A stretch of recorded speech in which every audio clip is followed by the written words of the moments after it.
So there's a lot of excitement about blockchain right now. And what's great about blockchain is that it has separated data integrity from data security, meaning you don't have to keep data locked up behind a wall. You can actually spread it among many people and they can't tamper with it.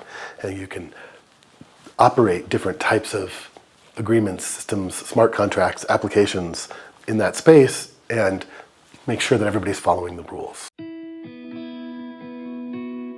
A lot of people have started to see how this might be able to shift some of the dynamics, in particular power dynamics in our systems, where, for example, for a currency, you could technically have currencies that we all could participate in and issue rather than that being something central to bankers or governments.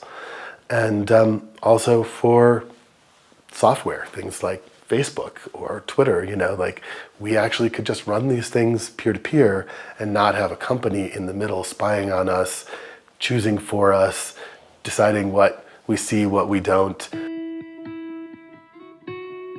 Blockchain is a hash chain of blocks of transactions, and all of the nodes that are participating in it have to synchronize one chain. They have to end up with one global ledger, which means essentially everybody has to do all of the work.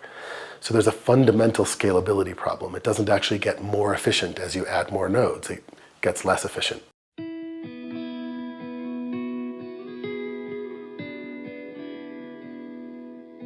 Holochain is probably better thought of as like Git, which is a version management tool that organizes your things into a hash, but every developer is running their own copy of the repository.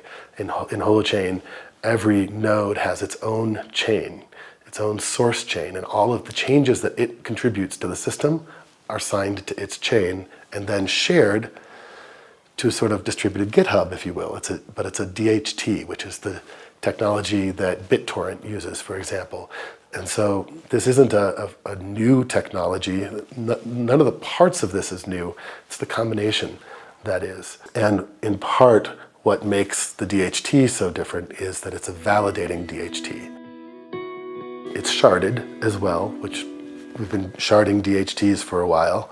People have been trying to shard blockchains and haven't really figured out a good way to do that yet, but there's a lot of people very hopeful about that direction. So you can shard it, break it into pieces, and then the nodes that end up with the data, having to store this piece of data, actually validate that data. They request, they validate it against the source chains who published it. So they make sure it was signed to that person's chain and that it followed the rules in producing it. So for example, if it's a currency, that you had the credits you were spending. When people know blockchain, if they really understand the technology, they sometimes have a hard time kind of inverting the thinking because you're doing the signed chain part at the edges instead of at the center. And the center is an eventually consistent monotonic distributed hash table. The structure is different, so it's not about having a distributed ledger that everybody is connecting to.